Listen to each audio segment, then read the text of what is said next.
Voter তালিকায় নাম তোলা নিয়ে হয়রানি, আর এবার সিইও দপ্তরে খিদিরপুরের দম্পতি। ভোটার তালিকায় স্বামীর নাম থাকলেও ওঠেনি স্ত্রীর নাম। স্ত্রীর নামে আধার, প্যান কার্ড রয়েছে, কিন্তু নেই অন্য কোনো নথি। উদ্বিগ্ন আনন্দ প্রকাশ বাম্বাডিয়া ও তার স্ত্রী।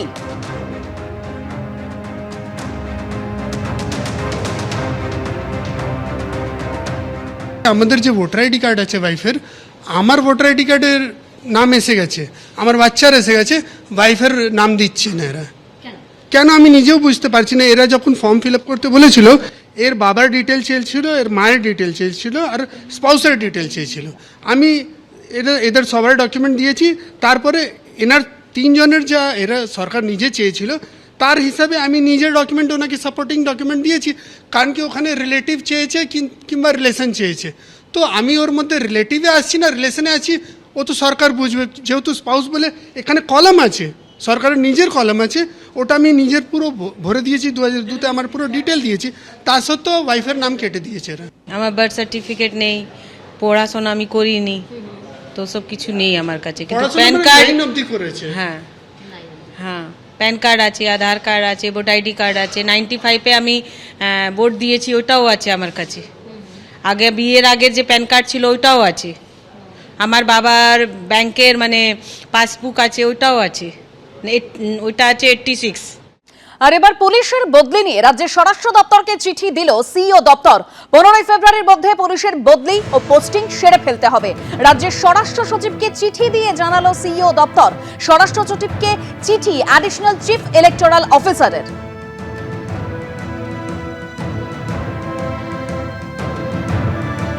আর ইতিমধ্যে যেরকম খবর পাওয়া যাচ্ছে যে মুখ্যমন্ত্রীর করা এসআইআর মামলার শুনানি সুপ্রিম কোর্টে ইতিমধ্যেই শুরু হয়ে গিয়েছে। আর সূত্রের যা খবর যে সমস্ত মাইক্রো অবজারভারদের অপসারণ চাইতে পারে পশ্চিমবঙ্গ সরকার। ইতিমধ্যে ৮৫০৫ জন গ্রুপ বি অফিসারের একটি তালিকা দিয়েছে কমিশনকে, এরকমই সূত্রের খবর। জেলাভিত্তিক তালিকা ৭ই ফেব্রুয়ারি নির্বাচন কমিশনকে ইমেলে পাঠানো হয়েছিল, এরকমই সূত্রের খবর। মাইক্রো অবজারভারদের যে সমস্ত সিদ্ধান্তে তারা একমত নয় সেগুলি বাতিল করা হোক দাবি জানাতে পারে পশ্চিমবঙ্গ সরকার। ইতিমধ্যেই সেই মামলার শুনানি শুরু হয়েছে।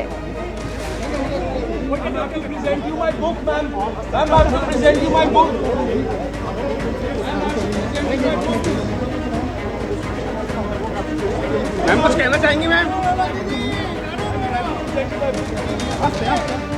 সুপ্রিম কোর্টে মুখ্যমন্ত্রীর করা এসআইআর মামলার শুনানি শুরু হয়েছে। সর্বোচ্চ আদালতে এসআইআর মামলার শুনানি শুরু।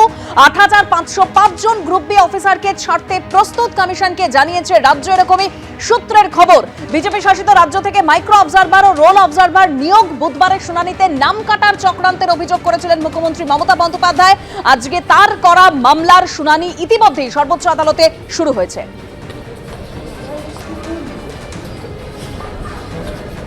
মাননীয় মুখ্যমন্ত্রী 1, 2, 3, 4 করে পয়েন্ট করে করে যতগুলো চিঠি দিয়েছেন জাতীয় নির্বাচন কমিশনকে, উত্তর দেওয়ার মুরদ নেই, উত্তর দেওয়ার মুখ নেই, উত্তর দেওয়ার সৌজন্য নেই তাদের।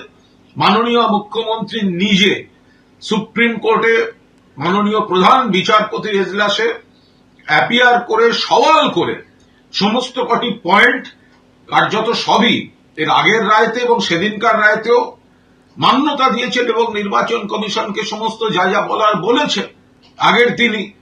ফলে এই এসআইআর নিয়ে সাধারণ মানুষকে, এমনকি মতুয়াদের, রাজবংশীদের, বহু হিন্দুকে তারা যেভাবে বিপদে ফেলেছে বিজেপি, এখন নানা ধরনের নাটক করার চেষ্টা করছে, জনগণের সঙ্গে তাদের সম্পর্ক নেই। লোকসভা স্পিকার ওম বিড়লার বিরুদ্ধে এবার অনাস্থা প্রস্তাব আনতে চলেছে বিরোধীরা। রাহুল গান্ধীকে বলতে না দেওয়ার অভিযোগে এই অনাস্থা প্রস্তাব আনতে চলেছেন বিরোধীরা। সংসদে বিরোধীদের তুমুল হই হট্টগোল হয়।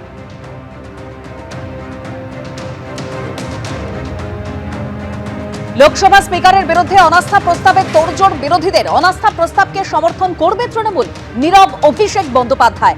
সুষ্ঠুভাবে সংসদ চালানো সরকারের দায়িত্ব। আমরা স্পিকারের কাছে 8 সাংসদের সাসপেনশনের নির্দেশ পুনর্বিবেচনার আর্জি জানাবো। कोई चर्चा नहीं सर, आप स्पीकर से मिले अभी? और हाउस चलाने का जिम्मेदारी सरकार का है। हम लोग चाहते हैं हाउस चले, लेकिन ऑपोजिशन को भी समय और अपॉर्चुनिटी अपना बात रखने का दिया जाए। हम सब चुन के आए हुए हैं, तो हम लोग सब चाहते हैं कि हाउस चले, and we have placed an appeal before the competent authority, which in this case is the Speaker of the Lok Sabha. We hope that the House will run appeal Speaker के पास भेजा जाएगा in form of a letter to reconsider his decision of suspending the 8 MPs. लेकिन अगर कांग्रेस लाती है तो क्या TMC on board होगी उस पर? আসছি পরের খবরে। এবার শহরে আয়কর দপ্তরের হানা, চেতলার একটি সার প্রস্তুতকারী সংস্থায় আয়কর অভিযান, কেন্দ্রীয় বাহিনীর নিরাপত্তায় সকাল থেকে সেখানে তল্লাশি অভিযান চলছে। শহরে আয়কর দপ্তরের হানা, চেতলার একটি সার প্রস্তুতকারী সংস্থায় আয়কর দপ্তরের অভিযান, কেন্দ্রীয় বাহিনীর নিরাপত্তায় সকাল থেকে তল্লাশি চলছে।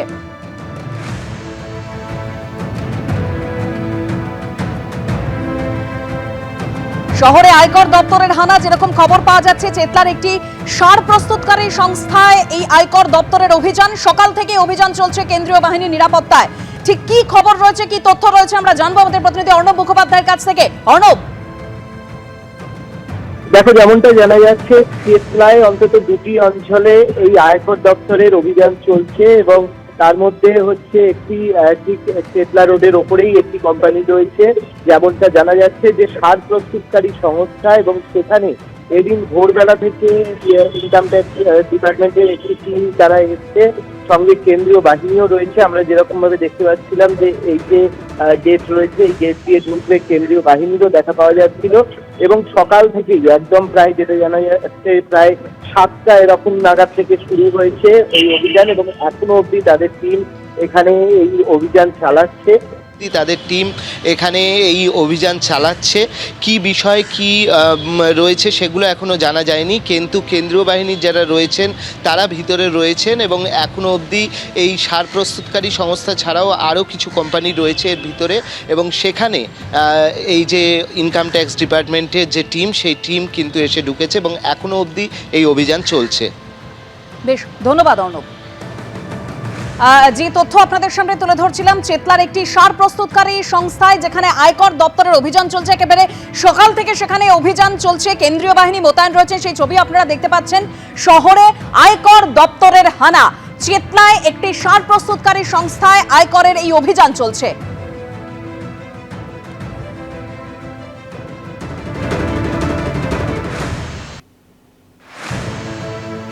এবিপি আনন্দ, এগিয়ে থাকে, এগিয়ে রাখে।